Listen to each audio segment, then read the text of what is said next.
Hey everybody, welcome back. Delta Play Gaming back with more God of War 1.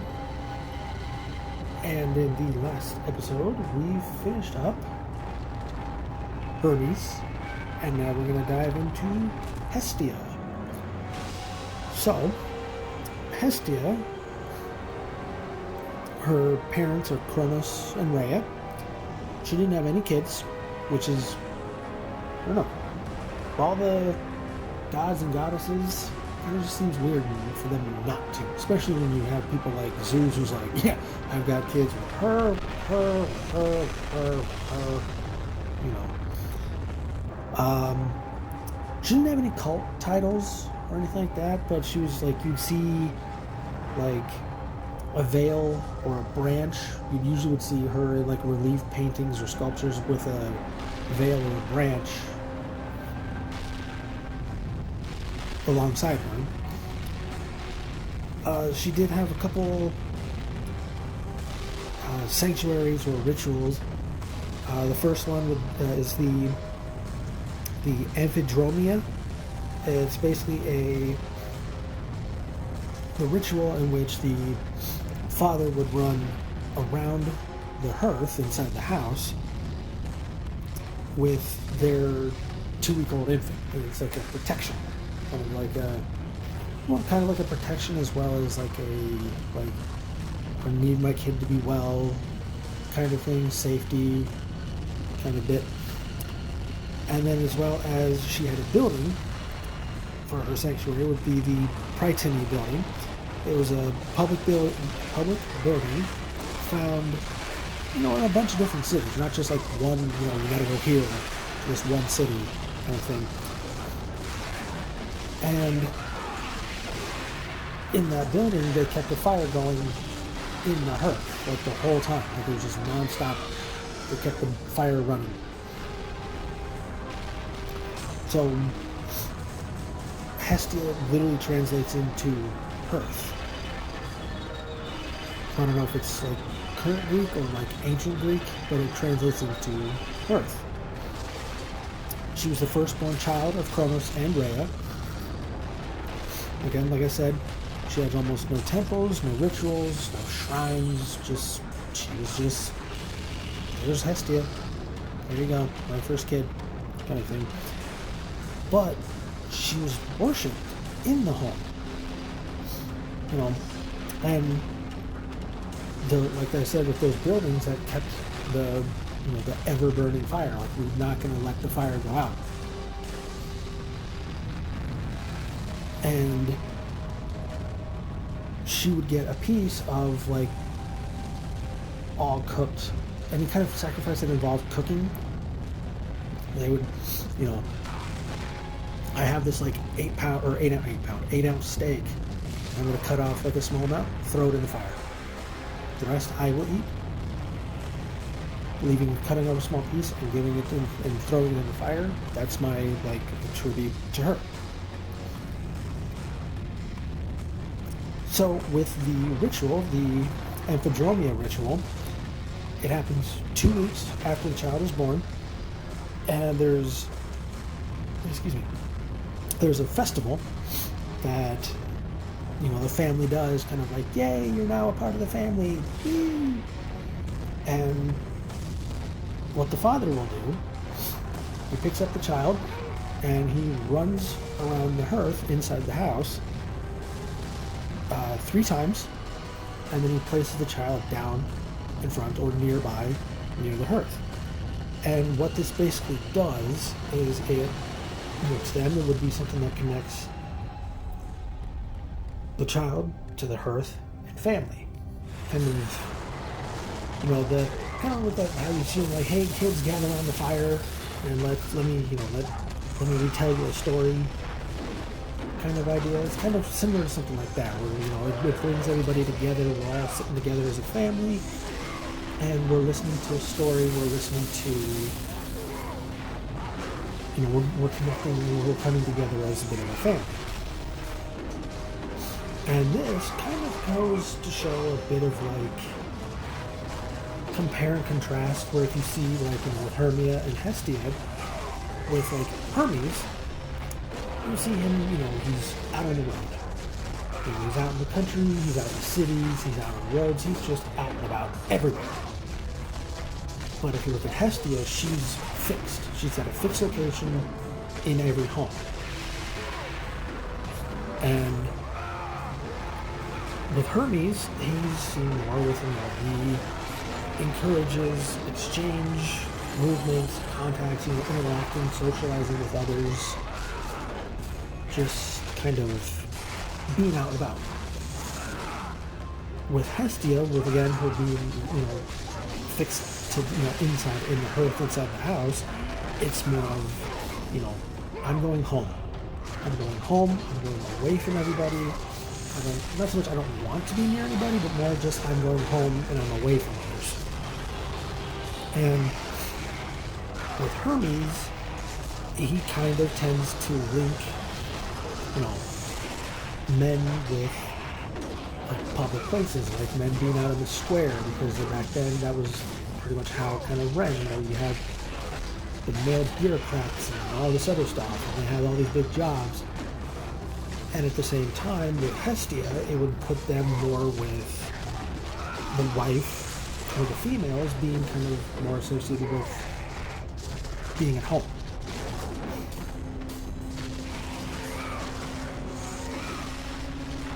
So that's kind of how, in a way, not that they were married or in that sort of kind of sense, but more of the fact of how you'd see back, especially really early on in just modern civilization, how the men went to work, the women stayed home and took care of the child raising, house cleaning, cooking, stuff like that. You kind of see how they would, where things were back, especially way back in ancient Greece, as opposed to now where, they're more equal. It's like men and women both work. They're both out of the house. Kind of, that kind of a thing. So granted, there wasn't too much with Hestia in these notes, and it kind of sucks, but since there wasn't really much tied to her, other than it's she's a hearth in the house, and she gets the small piece of sacrificed food. That's it. There wasn't much else to really go on to, so we're going to switch over into Dionysus, the god of wine. Yay! So, Dionysus, his parents were Zeus and Semele, who was mortal. Again, Zeus wanting to be hey, I'm horny. You're available? Pretty much. Dionysus ended up having 3 mortal sons with a woman, Ariadne, as well as several other mortal and immortal children. So he's kind of, trying to be hey, my dad did it, I think I can do it too. Again, some of his attributes, as he's the god of wine, so the wine cup, obviously, wreath, a thyrsus, which is a plant stalk topped with ivy or grape leaves, and grapes and vines, basically same kind of thing. So some of his cult titles or names, Bacchus, is a name linked to ritual worship. Eleutherius is from the town of Eleuthere, which is near Athens. Iacchus, a ritual cry. Limnaeus, which means of the marshes. And Lysias, which is releaser. Some of his sanctuaries and some rituals that were associated with him. The Anthesteria, which was a it's held in Athens. It happened over the course of 3 days. And basically, it's just like a drinking fest. You know, we open up, and during that time, they finish off the old wine, and they celebrate by opening the new cask of wines. You know, so they're fermented and all this other stuff, and every year we open up a new set. So we're going to have drinking contests. There's going to be some sacred marriages to Dionysus. There's going to be parades as well. So pretty much it's just 3-day drinking contest. Not, well, 3-day drinking celebration. I'm okay with that. Another one is the City of Dionysia, which is a week-long festival in Athens. And it includes things like they perform tragedies, comedies, satyr plays. They pretty much just this giant, another long, week-long festival celebration kind of thing.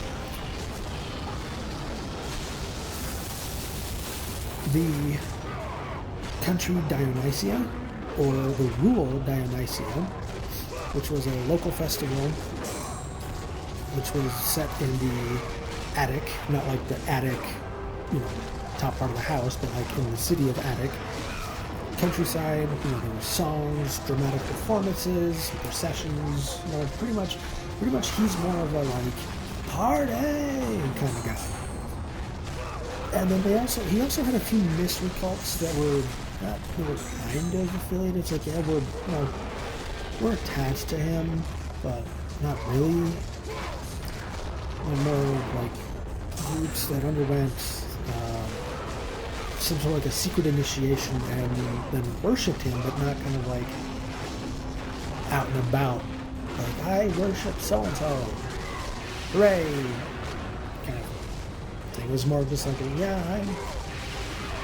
kind of like someone more like a reserved. Someone who's more reserved. Like, yes, I do my worshiping at home. I don't go out. I don't tell you who to worship. I don't go to these festivals. I don't go to these churches or whatever. I just like do mine at my home. Kind of thing. So, and my phone's up against the microphone. Sorry. I don't know why I always put it next to it. Anyways, so Dionysus, like I said, he's the son of Zeus and Semele, who is a mortal woman, again, who is like, you know, not really, at this point it's not really very shocking, but it's one of those like, Zeus is like, dude, that chick is hot. I need to go hit that. So, you know, he's sitting there, he's up on high, he's, you know, just watching her like, yeah, well, look, she's sacrificing to me. So, all right, I'm gonna sit here and watch what she does, see how things go. She finishes up with her sacrifice and decides, you know what? There's a river nearby, the river Asopos, I should say, and she decides, you know what? I'm just gonna go for a swim. And because the sacrifice, you know, it was a live animal, and she had some blood on her clothing as well as her body, she decided to take a swim in the river and hey, I'm gonna splish splash, take a bath, wash this off. And so again, he's sitting there watching. He's like, she's hot, and she's she's got a really nice face. She's got a really nice body. So what he does is he decides that instead of like just swoop it down, snap, grab her, and take her to wherever, and do the deed, and deuces, peace, I'm out. He decides to, I'm just gonna watch, just sitting there watching her. Oh, the sun's going down. She's getting tired. All right, she's asleep. Put on my little cloak of invisibility, come down, and has his does the deed while he's completely invisible.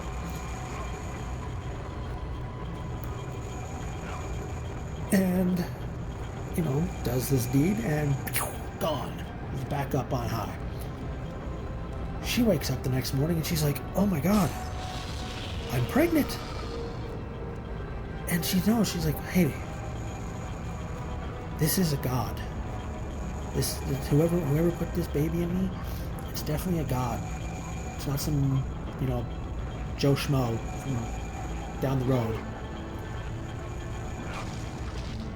But I don't know which one. Which god could it be? I don't know. And, she kind of was like, I really didn't want to get pregnant. Like, I was kind of happy with what life was giving me so far. So, oh, I'm sorry. Back that up. She was fine. She was happy with it. Hera wasn't, obviously. And she decides, you know what? My husband got another girl pregnant. I need to seek revenge. Again, with all of these other people that Zeus has, knocked up, it's more of, it's not him who has to pay, it's the other woman. Shock. So, Hera puts on the disguise of a very old woman. A very, very, very feeble old woman. And shows up and talks to Semele. And starts to kind of influence her. Like, well, are you sure it's a god? Are you sure it's not, Dave or Steve or Eric? You're positive it's a god? Are you really sure? Maybe you just were like really tired. You just don't know. And, trying to confuse her to make her think, okay, maybe you're right. Maybe it wasn't a god. Maybe it was just, some other guy. Whatever. So Hera leaves, she goes back up. Semele is just kind of the rest of the day. Maybe it is, maybe it's not, I don't know. I just don't know. For the rest of the day. Night comes, and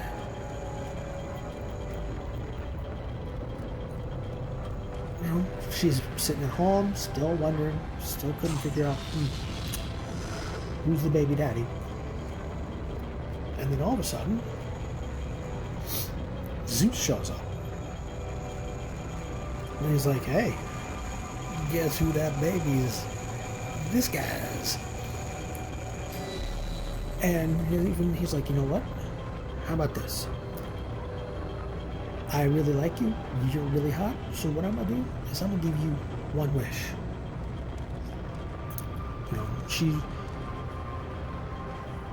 You're really hot. So how about this? I'll give you the one wish.